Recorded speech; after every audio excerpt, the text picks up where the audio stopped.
It's noise that I don't really listen to, honestly, because I'm in season. I have other things that we need to worry about than what other people have to say. I have a scout. I have 11 other minds on my team and in my locker room that we got to make sure that we're on the same mindset. So I really. jaWilson prediction comes true as Caitlin Clark suffers massive defeat. Up until now, the shorthanded Indiana Fever have shown that they can tough it out and pull through, regardless of the odds stacked against them. As the number 6 seed, Indiana stunned the basketball world when they toppled number 3 Atlanta in the quarterfinals. They didn't just sneak past the dream. They owned the moment, playing with a poise far beyond their playoff inexperience. That confidence carried over into the semifinals, where they opened the series by dismantling the defending champion Las Vegas Aces, 89-73. Suddenly, the Fever weren't just a nice underdog story, they were a problem. But as quickly as the pendulum swung Indiana's way, it swung back. In Game 2, the Aces regrouped, refocused, and handed the Fever a sobering 90-68 blowout. Now, the series is tied 1-1, and the question lingers. Was Indiana's Game 1 upset simply a fluke, or did the Aces make real, meaningful adjustments that reasserted their dominance? Before Game 2 even tipped, jaWilson had dropped the blueprint in her pregame comments. When asked about her Game 1 struggles against Aaliyah Boston's suffocating defense, Wilson didn't overcomplicate it. "It was no different than any other time I play Aaliyah or any other big in this league," she said calmly. "It's always very physical, and it's playoffs, so they let you get away with a lot of different things. We really just gotta continue to buckle in."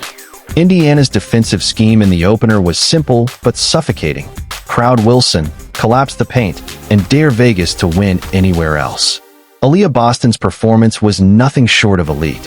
She personally defended Wilson on 35 possessions, holding the two-time MVP to 6-4-22 shooting, including a stunning 16.7% effective field goal percentage. The frustration was visible. Wilson missed 14 shots around the rim, 4 of them from point-blank range inside the restricted circle. Every time she turned, there was Boston's body, Indiana's help defense, and no air to breathe.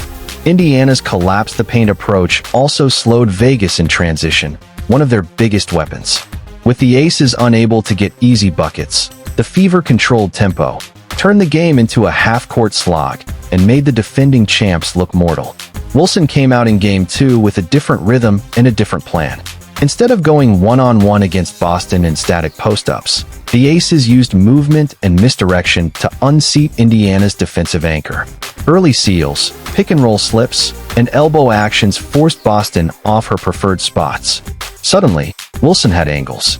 She converted 10 of 18 shots, finishing with 25 points, 9 rebounds, and 5 steals.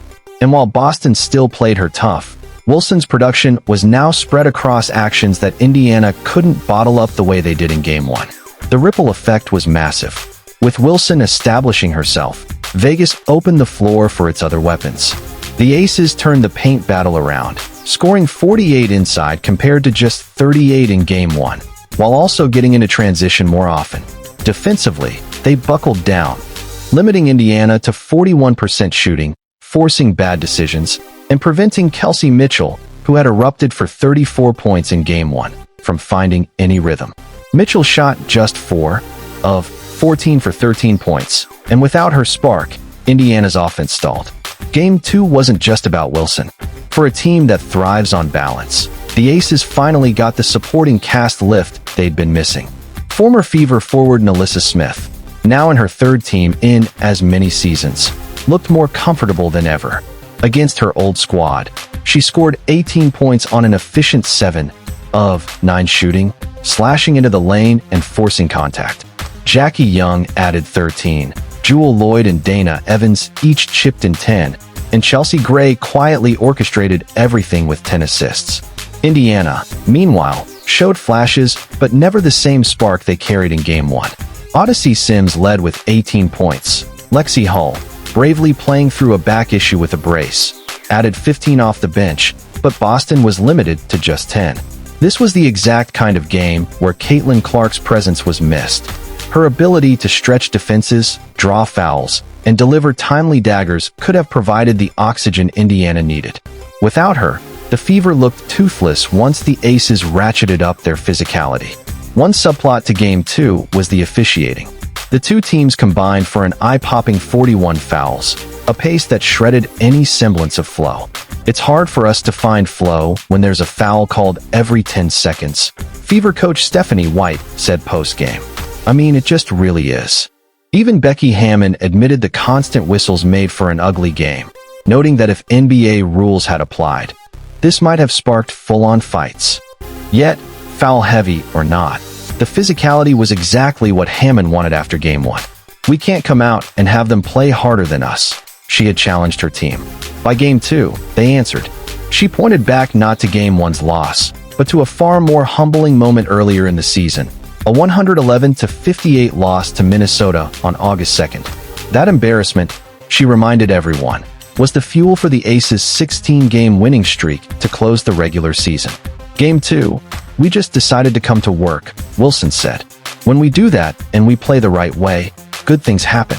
I don't necessarily think Game 1 was a wake-up call. I told my team I was embarrassed less than the 53-point loss.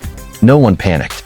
Now, with the series tied 1-1, it shifts to Gainbridge Fieldhouse in Indianapolis. The Fever, battered but not broken, are counting on their home crowd to act as their sixth woman. Energy matters, especially for an underdog trying to punch above its weight. But the historical trend isn't encouraging. Coach Stephanie White is 0-3 in her career when her teams have taken a 1-0 lead in a best-of-5 series. To break that streak, the Fever will need more than just grit. They'll need execution, composure, and maybe a little bit of magic. So the stage is set. Indiana has proven it can deliver a knockout punch.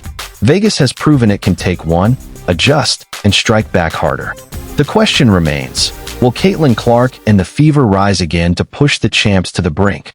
Or did Game 2 remind us all of the canyon that still exists between a feel-good underdog and a battle-tested dynasty?